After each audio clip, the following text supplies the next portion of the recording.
is I'm going to reach underneath his arm.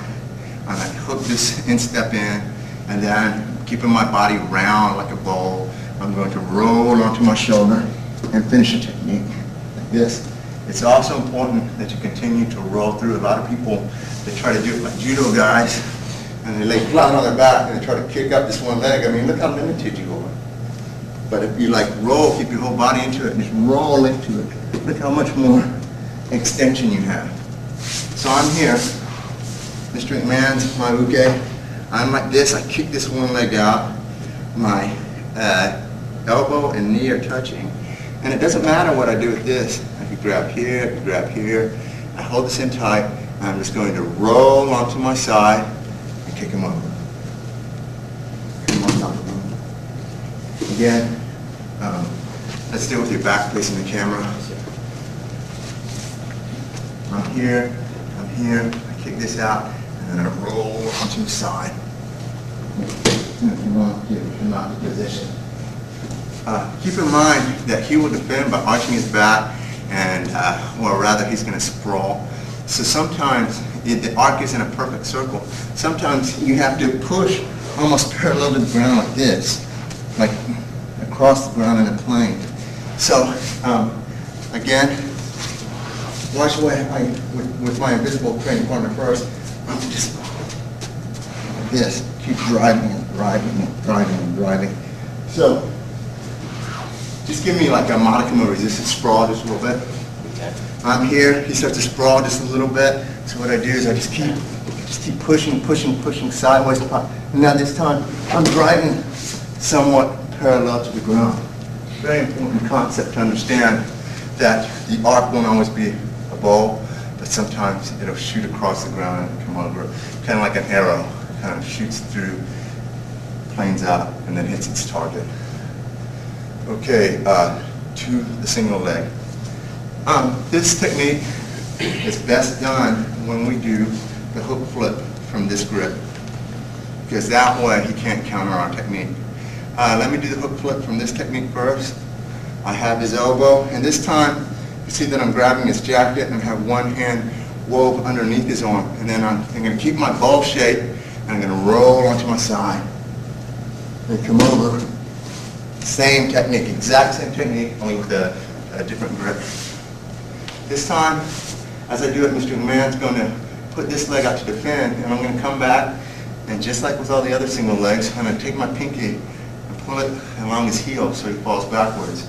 So I'm here, I've gotten this grip, I start to hit my hook flip, and he defends this way, so look, I just take this pinky and pull it this way, and now he falls backwards. I start to pass his guard like so. Now I could do it from regular standard hook flip and grip, but it's a little bit difficult. And I have to be careful that I don't get hit by a counter triangle choke.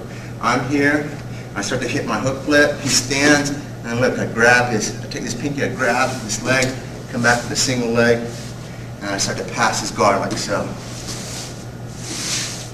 Very effective technique. But now I'm going to show you the problem that you'll have when you hit this. You have to be sure that you don't get hit with the triangle. So you just put the triangle back to me. Just something that you have to watch out for. It doesn't mean that he's going to do it. It's something to watch out for. I'm here. This is what happens if I try to do it from my standard grip. A lot, but not every time. I'm here. I start to do my hook flip. He stands. I come back. I reach. I take my pinky. I grab under his heel. And as I come up, he counters the triangle. It's still a good technique, just something to watch out for. You don't want to extend, you don't want to reach, you want to keep your posture and make sure that it doesn't wrap those legs around your arm and your head, around your neck and your arm, that is. The Hoyle Gracie roll is just like that Vietnamese egg roll. And what I'm going to do is, I'm here in my hook flip position, and he's trying to pass my guard. I just put this hand down on the ground, put this knee on the ground, and then I dive through, pointing my head right between his legs. And I have this technique, this roll, which Hoyle Gracie made famous a long, long time ago. Again, I'm in the hook flip position, like so. I have my overhand grip. I'm working my hook flip, and what I'm going to do is Just put this hand down on the ground, give myself a little bit of space, and then I shoot. Dive in between his legs, roll his body over.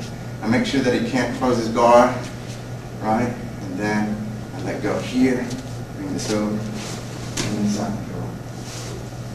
Exact same thing, only this time instead of rolling in between his legs, I roll to the outside of his legs. I'm still, and this is a very common technique in submission grappling, where it's really important to have a good leg locks. When you do submission grappling, you don't have a gi on. It's very important to be able to attack the legs. But I'm here like so, and what I'm going to do is I'm going to come the exact same thing, put myself on both my knees. Only I let go here. I drop this hand and I roll to the outside and come over. You okay, Mr. Man? Yes, sir. And then I have the leg lock, just like so. The leg lock from the hook flip position. I'm going to do the equivalent Gracie roll again. What I'm going to do is I'm going to shoot my head to the outside of his body instead of between his legs, and I'm going to attack the knee bar. So I'm here like this. I'm in that hook flip position.